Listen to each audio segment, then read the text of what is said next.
Welcome once again, my spectacular gaming soldiers, to another episode of Gaming So Spectacular. And I am your host, as always, Sergeant First Class Spectacular, a real sergeant on the mic, here to rock your body right. You know how you do it. And today, I'm sporting an old school player, True Mac from way back Jersey, from the Los Angeles Lakers, Mr. Jerry West. That's right, baby. That's right. And if you don't like the Lakers, fuck you. How many championships your team got? What? I can't hear you. Yeah, if you ain't Boston Celtics, you're doing this. I need you to do that. Anyway, we're not here for that.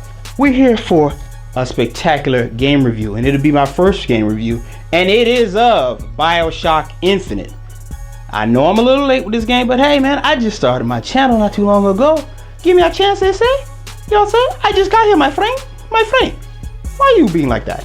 Let me review the game. Anyway, over the past 7 years, I think 2K games have made a name for itself in the world of not only first-person shooters, but other genres. They took it up again with BioShock Infinite. And if you're not familiar with BioShock, it's the story of ideology and set in the underworld. The original was set in the underworld sea world of Rapture, which was awesome. First game was awesome.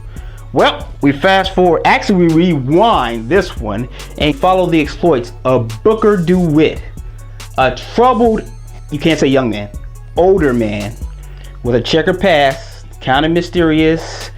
He's got some debts, got himself into trouble, and hey, he's got to get himself out. And the only way to find out how is to play this game. Story. Attention. Original in nature from the first two and taking place before them, the story is as follows. You are Detective Booker DeWitt, a man who also has a slight gambling problem. He racks up a huge debt and must redeem himself. In lieu of money, the party he owes chooses to give him an alternative. That alternative? Go to the city of Columbia and retrieve a girl named Elizabeth. He reluctantly accepts, but it's a better deal than paying a large quantity on. Or he thinks so.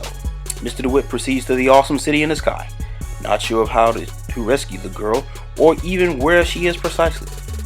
It's a slow building run, but once started, things become fast and furious, and as any BioShock fan might expect, things are not always as they seem.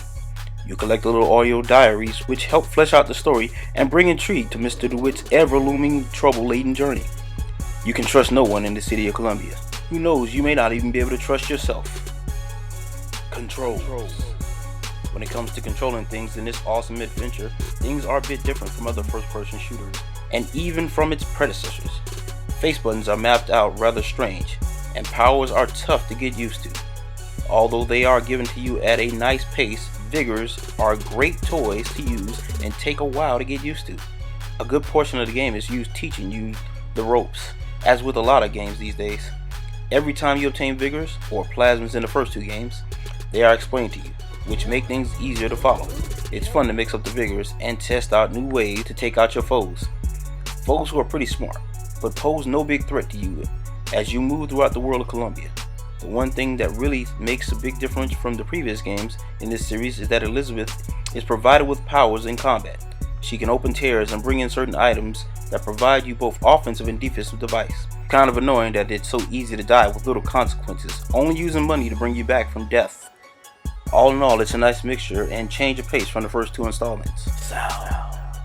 The sound is top notch in this game. Although there are no real well weapons, they are still based on guns you may be familiar with. Shotguns provide a bursting sound while machine guns sound out at a loud and repetitive rate. The voice acting is slightly better than your standard fare, as each voice actor delivers their lines with awesome timing and feeling. The music kicks in when you're in the thick of action, otherwise things are usually silent for the most part. Replay of this game is standard fare. Once you play this story once, which could take you anywhere from 10 to 15 hours, things are pretty much the same. You earn harder difficulty levels, but as mentioned before, death brings no real consequences other than a loss of money. Frustration will set it in the higher difficulty levels, but other than that, things won't change much. The plot of DLC, which should be out for now, is at a standard price. The online features from part 2 is gone and some may feel cheated. All in all, this one is one of those games that you enjoy the story for, and gameplay at a whole will keep you going. It is worth mentioning that a PS3 version gives you a free copy of the first BioShock and has PS Move controls. For a game that was hyped as being a big thing the year it came out, it wasn't, I don't think it lived up to that hype. Nevertheless, I think it still was an awesome game. I still play it now, and I'm still getting some fun out of it. Things haven't changed gameplay wise from previous installments like I talked about before. If you played the first two, you'll be familiar with this onset. And hey, if you play first person shooters, period, you will be familiar with how to play this game. So jump right in and don't be afraid. If you're a fan of the series as I am, Elizabeth will add a fresh take to things with her tears and abilities. And don't worry, she won't get in the way, she won't cramp your style, and she's pretty nice to look at. It's always nice to have some bitches around. You feel me, dog? I would suggest to you that you go pick up BioShock now, especially at its lowered price. It'll be awesome. It's the right time to buy it, and the DLC is right out, and you still get some more flowing in. So with that being said, I give this game a 7 out of 10. Maybe you disagree, and if you do, sound off and use the comments below. If you support your boy, sound off and use the comments below. Either way it goes, comment, like, rate. Hey, as always, if you can't be good at it. Because you can't be spectacular like me. You can only hope. Hey, I'll see you later, guys. Peace.